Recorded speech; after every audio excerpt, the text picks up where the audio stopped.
Good morning, afternoon, evening, friends and family, loved ones. This is your friend Kelly, and I'm gonna, on my new Burning Stables Forge Kyuss K-tip knife, I plan on doing a lanyard. So I figured I'd take you guys along with me. I've already more or less chosen bead from the member of the community that 3D printed me out a bunch of beads, and this is only one bag. He gave me 2 bags full of beads. Awesome. But I think I'm going to go with, oops, as long as I don't lose it, this one, because I think that'll be cool to have on there. And I went with this paracord right here. So you can see, and that with that lighter purple on the bead will bring the lightness out that's in with that. I think that'll look pretty good. You guys can yell at me and say, "Oh my God, no!" and say it sucks if you want to. It won't be the first time somebody's told me that, and it won't be the last time that I've done something that people don't like. And I'm first, last. It's gonna happen more. Let's see here. Let me cut some of my paracord. And honestly, I usually do like 4 or 5 feet, just so I have plenty of length in case I want to go long or do something weird. Plus, doing the diamond knot, it helps to have length on it to tie it. Just easier to do. Let's put it that way. And yes, I do usually singe the ends of it. It just makes it easier to feed them through holes and whatnot, and they won't fray and do whatever. But pretty much, I think I cut roughly 6 feet here. I didn't need that much, but it happens. And more or less find the center of your cord. And let's see here if I can get, let me sift this. Oh, okay, you're going to be, we'll turn it over this way. I'm just trying to rearrange it to where I can fit my vise underneath my, so that way you can more or less see what I'm doing. There, that might help. But tying a lanyard, snake knot, there's like multiple ways that you can do this. I take the left cord over and behind the right cord, then take the right cord up behind and back through the loop and just pull it. And then you want to run it up as tight or as loose as you like. I like to be snug, but where the cord will maneuver. So it's one of those things. I want it a little bit. Let's see here. Where it flips and floppies. There, I think that's a good amount. And then when I grip it, my pinky will still be on the knotted portion. And give it some width to sit there and wrap around. And then of course I make sure I do it nice and snug. Like I said, left cord over the right cord and behind. Then take this behind and up and through. And snug it up. And this is a preference for people as to how many knots you would like on it. For me, for my grip, the 2 knots is actually enough. But when you have it in a sheath, if your hand's back a little bit further, you may want more of a grip when you're helping to pull it out. If you're just pulling the knife out, depending. So normally I will do at least 4 knots on my personal knives. Maybe a little bit more, but usually at least 4. And that's just my preference. Oops. It's rocking back and forth, sorry. It's on the mat here, and it's partially on and partially off the mat, and there's actually like 3 mats there that I need to sort through and decide what I want to put up next. And number 4. And usually if I'm going to sit there and tie a lanyard on one of my knives, I'm going to put a bead on it.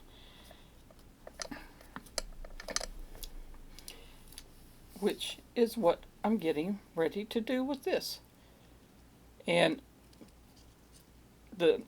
I want to thank you again. You know who you are if you watch the video, for doing these beads for me. And I think I need to do sometimes cutting the cord at an angle and then kind of melting them together helps them to feed through the beads a little bit easier.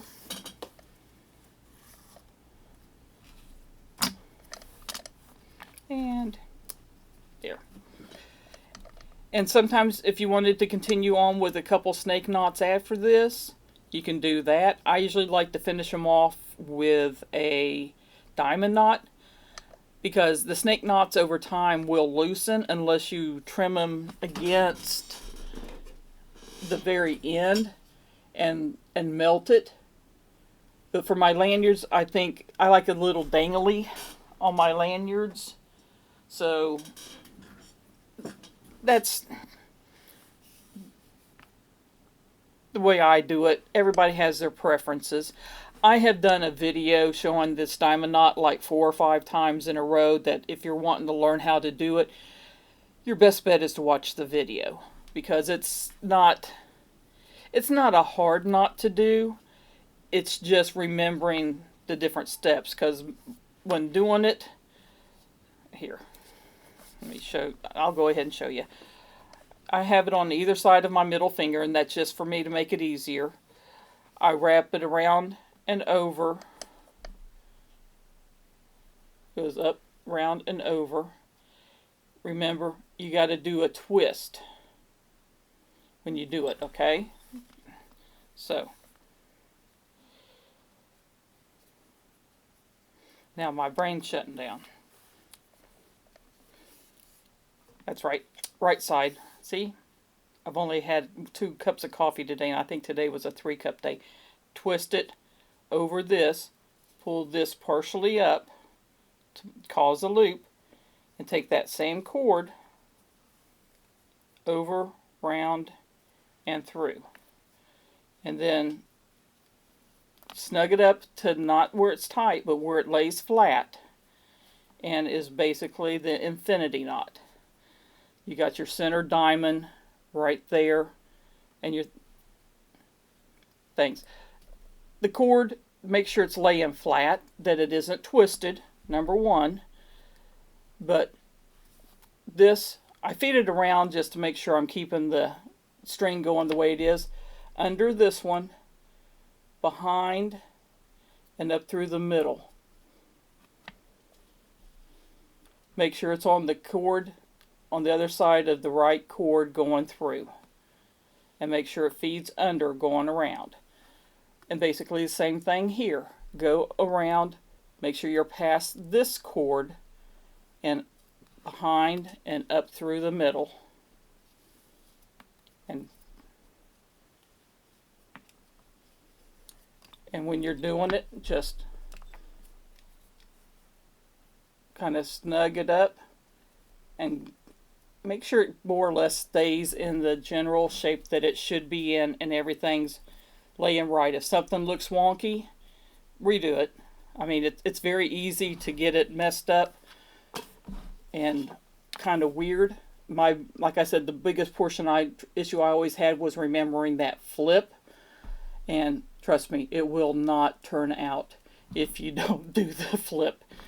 It's just the way they lay. I mean, and this is a pain to do like this. Let's see here.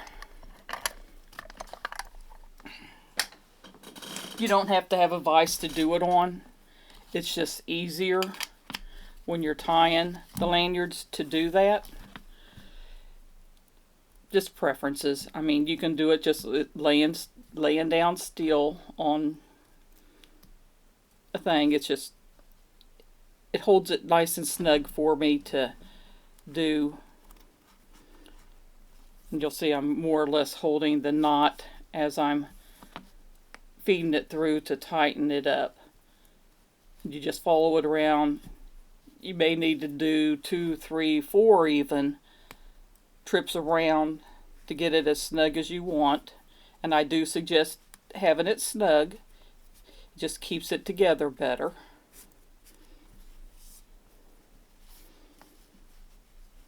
And see, if you want a little bit of play, you can do that. Or if you want to snug it up even more to where it's nice and tight, do it multiple times. And sometimes when you get down, I don't know how your nails or whatever, if you have trouble grabbing the cord like I do, because my nails do get brittle and are a pain,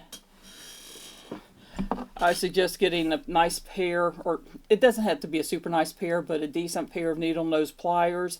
I like the curved ones with no teeth. That it's less likely. I'm not saying it won't, because it will still happen if, depending on how you grab it, will help not pick the paracord and cause it to get like little frayed areas and whatnot, which there's ways that you can fix those too. I mean, you can sit there and trim it up and then take a little bit of a lighter and just very light it, just hit it just a little bit and kind of smooth it over with your thumb, and that'll take care of it, as long as it's not a big nasty one. Then that might be a different issue.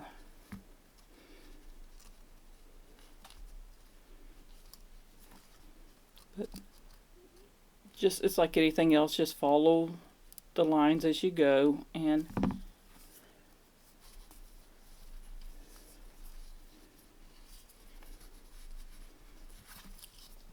And then before I actually cut it and trim it, I make sure that I have it where I want it to be and grab it. And I think that's about where I want it. What do you guys think? Cool bead to add to the knife. And paracord, I like 1/2 inch, give or take. I mean, 3/4 of an inch a lot of times, maybe more closer what I do. And I just cinch them down to where it melts really good on the end. And don't touch it right away. I've gotten lots of burns, but I just, there we go. That's a quick little lanyard added to my Kyuss Burning Stables Forge new knife with a bead from a member of the community. So I think it'd be styling. What do you guys think? Now I'm debating. What do you guys think about me getting some black leather dye and maybe dyeing this black? Because I think with all the purple that's on here, maybe a little bit more contrast black, or leaving the leather natural looking, just for a splash of something different. I'm good either way. What's your opinion? Anyway, there we go. Another little lanyard tutorial that's not really a tutorial. I just want you to see what I decided to do with this. But my new knife. It was such a great day yesterday. I got this, and I got my Aries micro that was gifted to me from a member of the community also. So I got it. There's some wonderful people in this community. That's all I have to say. And so many talented people around here also, that makes my little paracord stuff seem pitiful. Because I know I probably would never have the patience to do knives and everything. Though I guess my patience with the resin and the paracord is a different kind of patience, isn't it? But tell me, do you think I did a good job picking what to add to this? I think that lighter colored, more of a lavender bead with this paracord. Works really well with the purple and black Grip Tex scales on here. Anyway, you guys have a wonderful day. Many hugs, many kisses. Much love, your friend Kelly. Bye-bye.